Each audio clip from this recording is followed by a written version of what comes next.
하나님의 은혜가 여러분들 가운데 함께 하시기를 주님의 이름으로 축원합니다. 멕시코에 가면 희한한 곳이 있다고 합니다. 한 곳에 뜨거운 온천수가 흘러나오는데 바로 옆에는 냉천수가 흘러나오는 거예요. 아주 차가운 물이 흘러나오는 거예요. 그러다 보니까 이렇게 뜨거운 온천지대면 전부 다 온천지대고, 그리고 아니면 이제 시원한 물이 나오는 그런 곳일 텐데, 이게 두 곳이 한 곳에 있는 겁니다. 그러다 보니까 이곳이 유명한 곳이 되어서 많은 관광객들이 찾는 그런 명소가 되었다고 합니다. 근데 한 관광객이 거기 와서 이렇게 이제 관광을 하는데 한쪽에서 여인들이 빨래를 하는 겁니다. 그러니까 뜨거운 물이 있으니까 뜨거운 물에다가 옷을 이렇게 담그면 이 옷이 삶는 것처럼 그렇게 뜨거운 물에 그렇게 되는 거예요. 그러면 건져서 찬물로 헹구는 거예요. 그 모습을 보면서 관광객이 야, 저 사람들 참 좋겠다. 뜨거운 물과 찬물이 동시에 나오니까 얼마나 좋을까? 얼마나 감사할까? 그랬더니 옆에 있던 가이더가 하는 이야기, 아닙니다. 저들은 불평만 합니다. 그러더라는 거예요. 아니, 뜨거운 물이 나오고 찬물이 나와서 그걸 가지고 빨래할 때 그렇게 좋은데 뭐 때문에 불평을 하느냐? 그랬더니 비누가 안 나온다는 거예요. 비누는 늘 가지고 왔어야 되니까. 이게 뜨거운 물, 찬물이 있어서 즐겁게 정말 행복하게 빨래를 할 수 있는 게 아니라 비누가 없다고 늘 불평한다는 거예요. 어쩌면 저와 여러분들도 그렇지 않을까. 그래서 어떤 분은 그런 얘기 하더라고요. 공짜로 주어지는 거에는 감사가 별로 없대요. 공짜로 주어지는 거에는 감사가 없대요. 그래서 부모에게 유산을 상속받을 때에 여러분, 유산은 어쩌면 본인에게는 공짜로 받는 거잖아요. 근데 이 유산을 상속받을 때에도 욕심만 있지 그거에 대한 감사는 없답니다. 그러니까 형제들이 부모의 재산을 물려받으면 감사하고 정말 은혜다라고 생각하는 게 아니라 나 좀 덜 받았다고 그것 때문에 법정 싸움하고 난리를 피는 거잖아요. 받는 것만으로 감사하면 얼마나 좋을까요? 근데 사람들의 마음은 그렇지 못한 거예요. 여기에서 크리스찬들은 좀 다른 마음이 있어야 될 것 같아요. 이게 뭐냐면 하나님이 주신 은혜는 사실은 우리 입장에서 보면 공짜로 준 거거든요. 내가 어떤 대가를 지불한 게 아니라 사실 하나님께서 본인이 다 지불을 하시고 그것을 누리도록 우리에게 은혜를 베푸신 거예요. 그래서 이 크리스찬들은 은혜가 뭔지 아는 사람들입니다. 은혜가 뭔지 알으니까 여러분, 내게 주어진 어떤 환경이라든지 내게 주어진 어떤 상황들에 대해서 감사할 수 있는 거지요. 그 감사를 모르면 하나님을 믿는 사람이라고 말하기 어려울 것 같아요. 왜? 하나님이 주신 것들은 대부분 내 노력으로 얻은 게 아니거든요. 여러분, 들에 핀 꽃들, 꽃이 활짝 피었을 때 이렇게 들여다보면 너무 예쁘거든요. 화단에 피었던 꽃들도 가만히 들여다보면 정말 예뻐요. 근데 사실은 제가 그 꽃을 피우기 위해서 어떤 노력을 했을까? 우리 권사님이 갖다 심은 것? 나는 그저 구경만 하는 거예요. 가끔 내가 노력했다면 옆에 잡초 조금 뽑아준 것, 그거밖에 없는 거예요. 그런데 그 아름다운 꽃이 내게 기쁨을 줘요. 파란 하늘도 마찬가지죠. 오늘날 요즘 가을이 이제 그 날씨가 차가워지니까 하늘이 너무 파래요. 그리고 너무 맑아요. 멀리까지 바라보는 모습들, 그런 모습을 보면서 야, 공기 참 깨끗하다, 감사합니다. 그럴 수 있어야 되거든요. 하늘의 별들이 총총한 것을 보고 또 밤에 뜬 달을 보면서도, 아니면 거리에 은행나무가 이제 단풍이 들 텐데 은행나무 단풍 들어서 노랗게 단풍 드는 모습을 보면서 즐거워하기보다는 은행이 떨어져서 냄새 난다고 불평 원망하는 그런 것보다는 즐거운 것을 좀 볼 수 있었으면 좋겠다. 오늘 본문의 말씀에서 하신 말씀이 그겁니다. 오늘 1절과 2절과 3절에서 말씀합니다. 우리 여호와를 즐거워하고 여호와를 찬양하자. 너희 의인들아 여호와를 즐거워하라. 찬송은 정직한 자들이 마땅히 할 바로다. 하나님이 주신 은혜들이 있기 때문이지요. 그런데 그 하나님이 주신 은혜, 우리가 가장 먼저 접하는 곳이 어디예요? 자연이지요.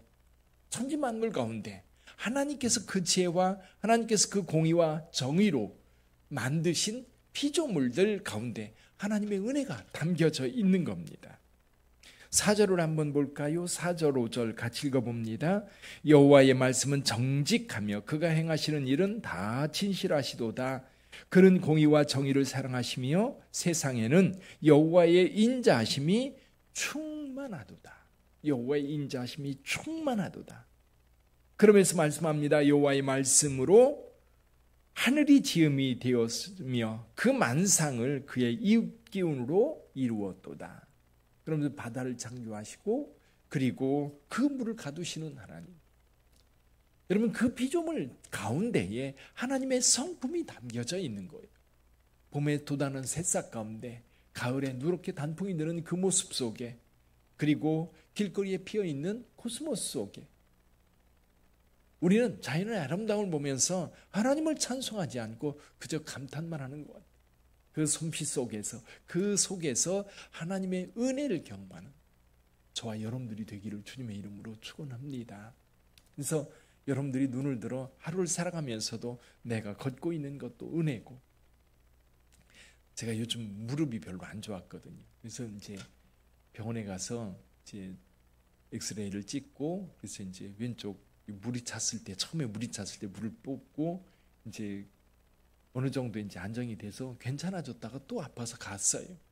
그랬더니 뭐가 문제냐 그랬더니 이 무릎 앞쪽 이렇게 앞으로 꺾이는데, 그러니까 이렇게 서 있을 때 오히려 앞쪽 무릎이 굉장히 부담이 돼서 거기에 연골이 상한다는 거예요. 거기가. 그래서 이렇게 다리를 쭉 펴는, 그런 게 계단을 내려간다든지 그럴 때에 이 다리가 계속해서 자극을 받는다는 거죠. 그래서 걷는 것도 불편한 거예요. 근데 그렇게 얘기를 하는데, 야, 근데 지금 한 60년 넘게 썼는데도 멀쩡한 거 보면 참 희한하거든요. 오래 썼으니까 고장나는 건 마땅하다.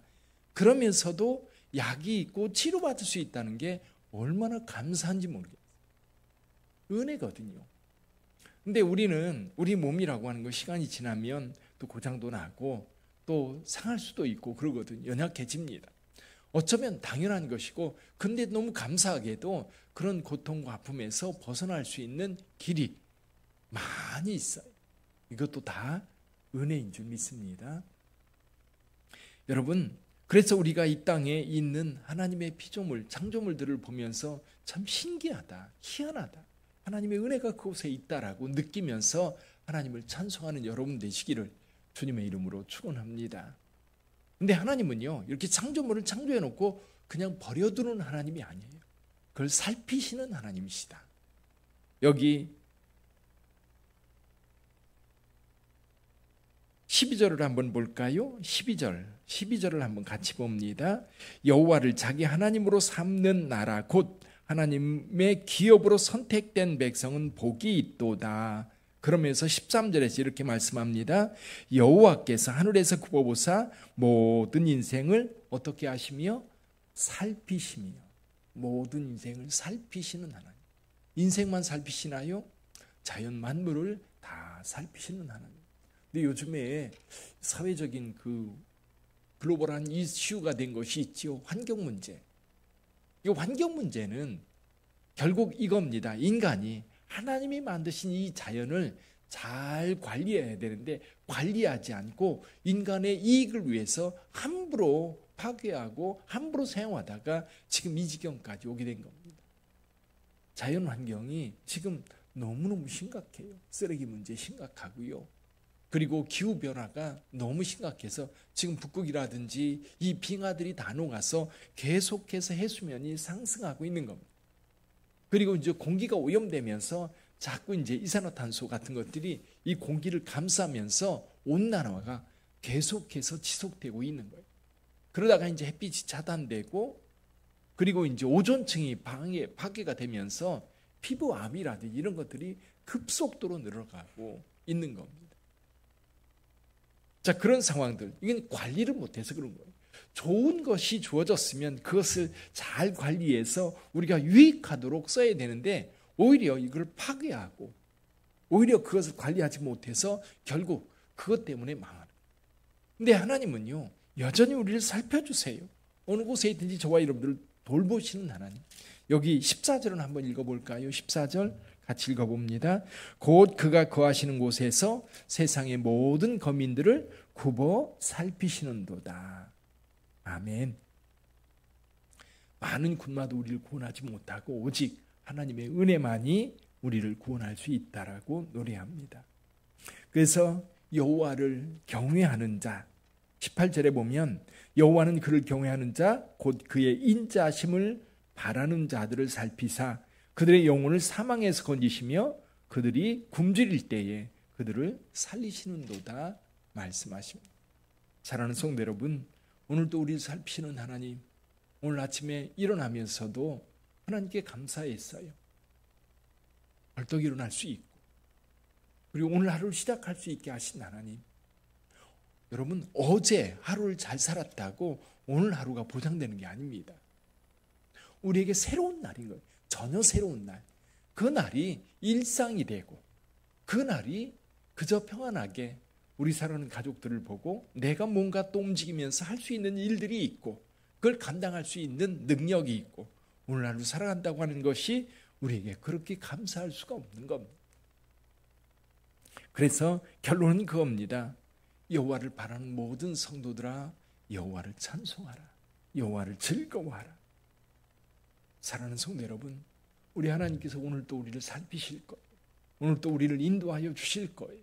그것을 당연한 것으로 여기지 말고 하나님께 감사하는 하루가 되시기를 주님의 이름으로 축원합니다. 온 땅이 어제도 이스라엘과 이란이 계속해서 전쟁하는 모습, 그 미사일을 180을 쐈는데 180발을 쐈는데 그 중에 또 여러 발이 땅에 떨어지기도 했지요. 대부분은 공중에서 요격돼서 폭발되지만 그래도 몇 발은 땅에 지상에 떨어져서 다치는 사람들이 생기고 죽는 사람들이 생기는 겁니다. 지금 전쟁의 문제가 오히려 환경 문제 또는 뭐 이런 문제보다 더 크게 지금 우리 가운데 왔어요.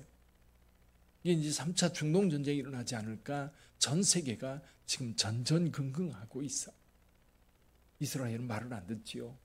그리고 계속해서 이스라엘도 자기를 위협하는 나라들 그들 스스로 얘기해요. 아게띠, 히즈볼라, 이란, 그 예멘 후티 반군 뭐 그런 이렇게 이스라엘에 적대적이고 공격적인 그것에 대해서 계속 위협을 느끼고 있으니까 공격하고 있고 또 이스라엘이 미우니까 또 그 사람들은 계속해서 이스라엘을 향해서 공격적인 태도를 보이는 그런 상황.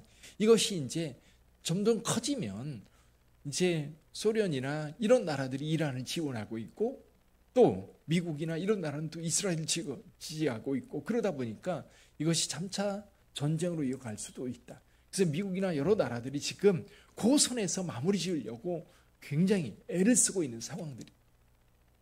여러분, 그런 상황들이 이어지고 있을 때 하나님 앞에 기도하면서 하나님 저들을 다스려 주세요. 오늘 저들을 살펴주세요. 하나님의 구원은 우리의 구원은 하나님께 있습니다라고 기도하면서 어쩌면 오늘 하루 일상이 평안한 것은 그런 전쟁터에 있는 사람들을 생각해 보면 얼마나 감사한 일인지 몰라요. 오늘 하루가 여러분에게 복된 날 되고 은혜로운 날 되고 또 오늘 하루가 안전한 날 되기를 주님의 이름으로 축원합니다. 그 하나님을 찬송하는 하루가 되기를 주님의 이름으로 축원합니다. 기도하겠습니다.